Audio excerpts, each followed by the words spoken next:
আসসালামু আলাইকুম, সবাইকে শুভেচ্ছা জানাচ্ছি। মাসুম মাহবুব দেখছেন ওপেন দ্য ইউটিউব চ্যানেল এবং মাসুম মাহবুব ফেসবুক পেজ। পৃথিবীর যেই প্রান্ত থেকে যারা দেখছেন সবার জন্য শুভকামনা, ভালোবাসা। রাত অনেক হয়ে গেছে বাংলাদেশে, যদি এই সময়টা আমাদের জন্য অনেক রাত মনে হয় না, কিন্তু অনেকের জন্য যারা শ্রমজীবী পৃথিবীর বিভিন্ন দেশ থেকে দেখছেন সময়টা হয়তো সবার জন্য সুইটেবল নয়। তাই সংক্ষিপ্ত করব লাইভটা। গুরুত্বপূর্ণ বেশ কিছু খবর আছে আমার হাতে। ইরান আমেরিকা ইসরায়েলের যুদ্ধের আজ ১০০তম দিন। এই ১০০তম দিনে আমেরিকা ইসরায়েল ইরান কার লাভ কার ক্ষতি হলো সেটা বলবো। পাশাপাশি হিজবুল বাহিনীর হাতে আইডিএফ চরম ধুলাই খাচ্ছে, অনেক হতাহতের খবর আসছে। পাশাপাশি ইরানের পক্ষ থেকে একটি স্টেটমেন্ট এসছে, আমেরিকা যদি ইরানের কথা না শোনে পুরো পৃথিবীতে এই যুদ্ধ ছড়িয়ে পড়তে পারে। পাশাপাশি পাকিস্তানের গিলগিট বালুচিস্তানে নির্বাচন হচ্ছে, সেখানকার কিছু আপডেট আপনাদের দিতে চাই। এবং সবচেয়ে ইন্টারেস্টিং যে খবরটি আজকে সেটি হলো ইরান আমেরিকাকে সবচেয়ে বড় সারপ্রাইজ দিল আজকে। কি সেই সারপ্রাইজ? চলেন আমরা আপনাদেরকে একটা একটা করে খবর দেওয়ার চেষ্টা করছি।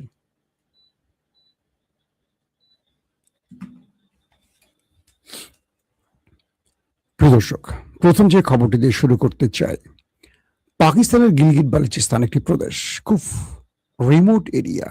যারা সেখানে গেছেন তারা জানেন, বা যারা এই স্থানটির কোনো ভিডিও ইউটিউবে দেখেছেন তারা হয়তো জানেন, খুব রিমোট একটি এরিয়া।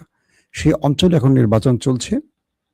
পাকিস্তান সেনাবাহিনী বা মিলিটারি এস্টাবলিশমেন্ট এবং সরকার সম্মিলিতভাবে এই অঞ্চলের পিটিআইকে হারাবার জন্য যত রকম নীল নকশা আছে সবগুলো প্রয়োগ করেছে। সকালে ভোটাররা সেই অঞ্চলে গিয়ে দেখছেন তাদের ভোট যেই কেন্দ্রে থাকার কথা ছিল, কেন্দ্র পরিবর্তন হয়ে গেছে পাহাড়ের উপরে। এটা খুব পাহাড়ি একটা, বললাম না, দুর্গম অঞ্চল। আবার দেখা গেছে যে ব্যক্তিদের ভোট, অনেকের ভোট হয়ে গেছে। আবার দেখা গেছে পুলিং এজেন্টরা যে ফর্ম নিয়ে এসছে আর সরকার যে ফর্ম দিছে সেগুলো এলোমেলো। আবার যেখানে পিটিএর শক্ত ঘাঁটি আছে সেখানে ভোট খুব স্লো আগাচ্ছে, যেখানে বর্তমান সরকারের একটু শক্তি আছে সেখানে ভোট ভালো হচ্ছে।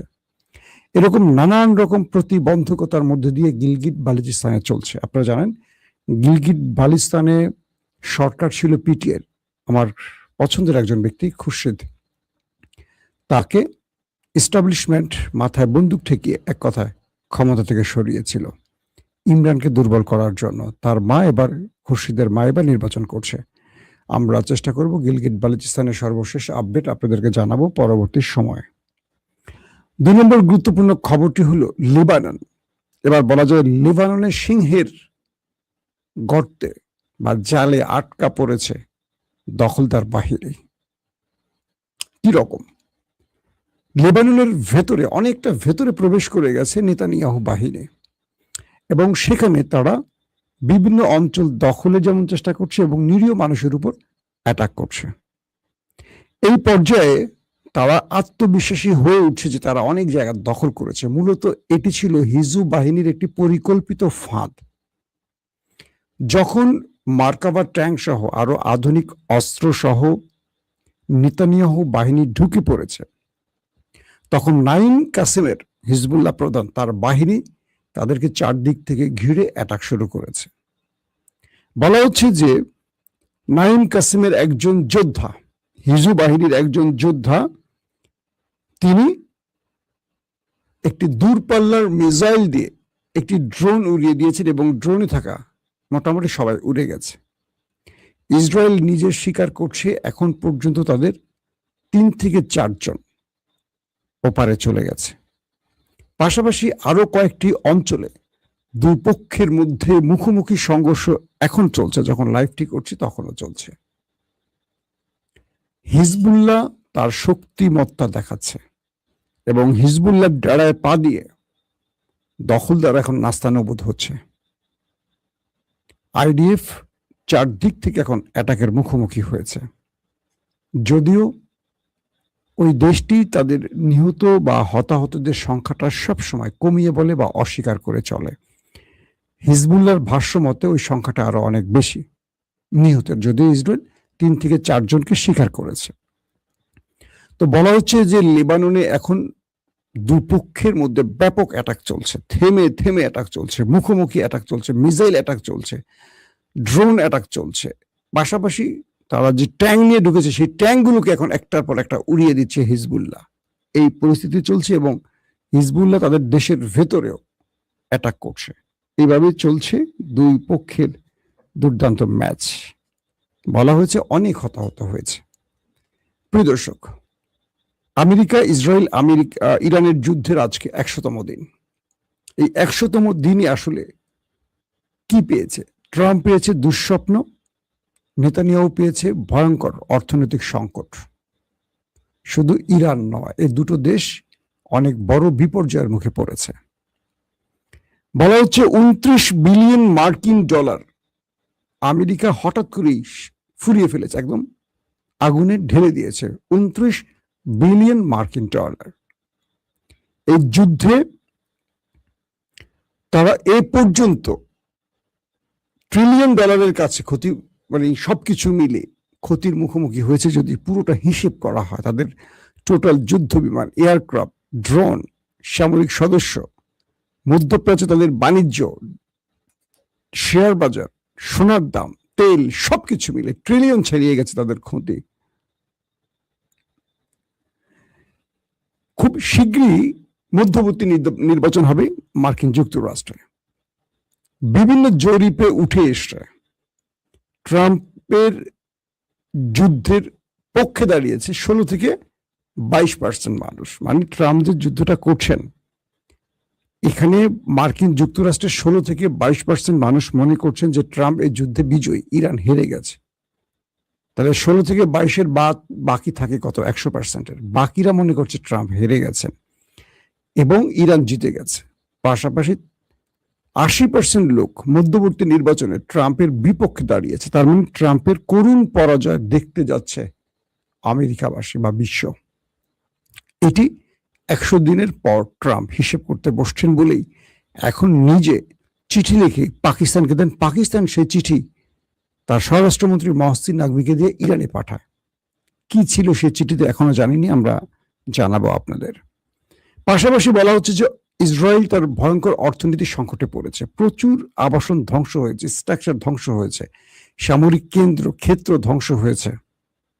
এগুলোর হিসেব ইসরায়েল প্রকাশ্যে আনছে না, কারণ এতে করে ইরান সফলভাবে যে আক্রমণ করছে এটা প্রমাণিত হবে বলে। কিন্তু ভেতরে তারা ভয়ঙ্কর চাপের মধ্যে আছে অর্থনৈতিক সংকটের কারণে।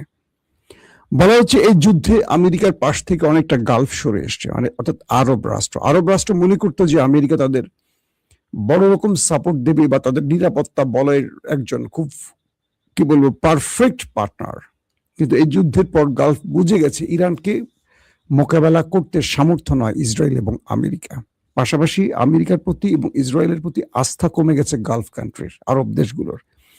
এবং যে জন্য ট্রাম্প আরবকে বিশ্বাসে আনার জন্য ইরানের যে টাকাগুলো জব্দ হয়েছে, অর্থ সম্পদ প্রায় 24 বিলিয়ন মার্কিন ডলার, এই টাকাগুলো ট্রাম্প তার এই মিত্রদের, আরবের মিত্রদের ক্ষতিপূরণ হিসেবে দেয়ার ঘোষণা দিয়েছে।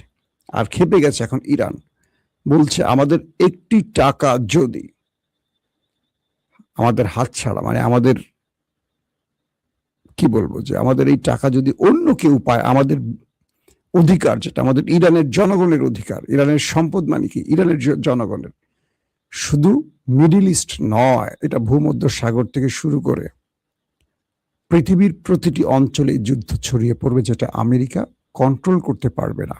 যে আমেরিকা এখন গোপনে পা ধরছে যুদ্ধ বন্ধের, তাদেরকে আমরা হুঁশিয়ার করে বলে দিচ্ছি ইরানের জব্দ অর্থ দ্রুত ইরানকে ফেরত দেয়া হোক, নতুবা এটার জন্য আমেরিকা পচকাবে এবং আমেরিকা এটার মাসুল দেবে এবং এটার জন্য ইরানের কাছে নত হতে হবে। কত বড় মাসুল আমেরিকাকে দিতে হবে সেটা আমেরিকা জানে এবং বলছে 24 বিলিয়ন আমাদের ফেরত দিতেই হবে, এর ব্যতিক্রম কিছু হবে না।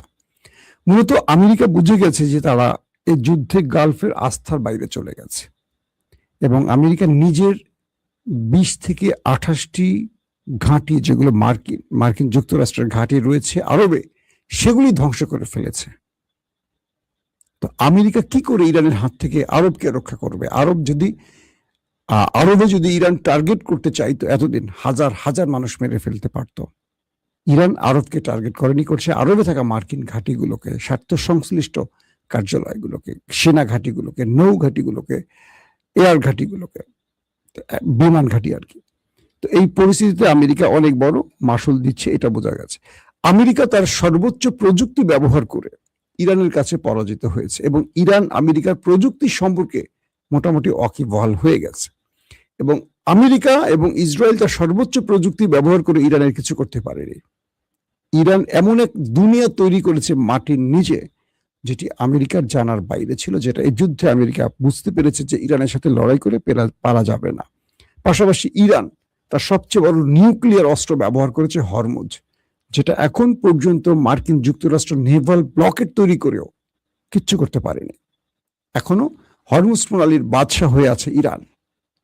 তো এখানেও মোটামুটি আমরা জানি যে আমেরিকার পরাজয় হয়েছে ইরানের কাছে। এই 100 দিনে আমেরিকা যা হারিয়েছে তার বিপরীতে পুরোটাই ইরান অর্জন করেছে। ইরানের হয়তো কয়েক হাজার মানুষ মারা গেছে, তাদের সর্বোচ্চ নেতা আলী খামেনি মারা গেছে, গুরুত্বপূর্ণ সেনা অফিসাররা মারা গেছে, কিন্তু ইরান পৃথিবীর কাছে নিজের অবস্থানকে জানান দিতে পেরেছে। পুরো পৃথিবী ইরানের কাছে এসে পা ধরছে, হুমড়ি খেয়ে পড়ছে, ইরানের কাছে এসে বলছে, বস ক্ষমা করো, আসো তোমার সাথে আমি ডিল করতে চাই, তার খবর দেবো একটু পরে।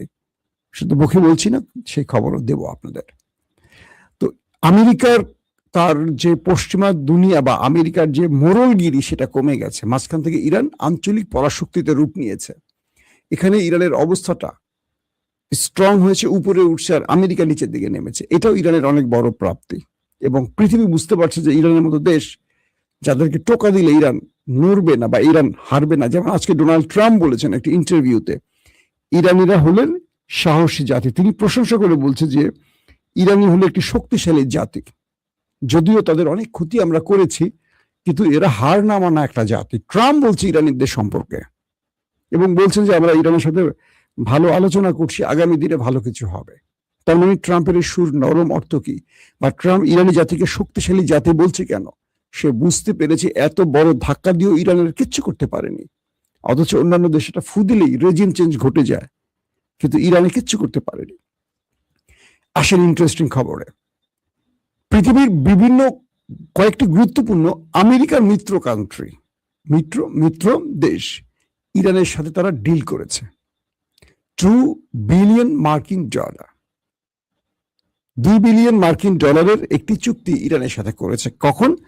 যখন ইরানের উপর আন্তর্জাতিক নিষেধাজ্ঞা দিয়ে রেখেছে মার্কিন প্রেসিডেন্ট ডোনাল্ড ট্রাম্প বা আমেরিকা।